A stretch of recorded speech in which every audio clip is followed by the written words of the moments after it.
Gulf లో ఉండి కష్టపడి పని చేసేంత వరకు తెలియదు మామ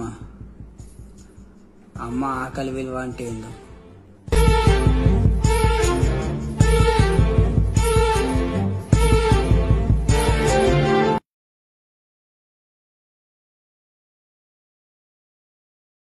బతకలేక బతుకు తిరుగుక ఈ దేశానికి రాలేదు.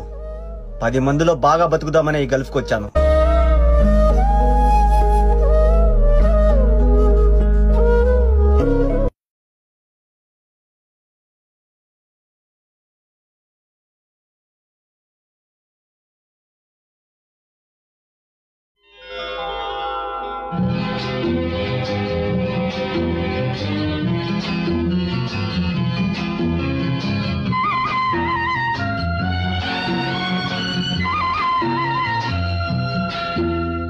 బంగారు రంగుల చిలక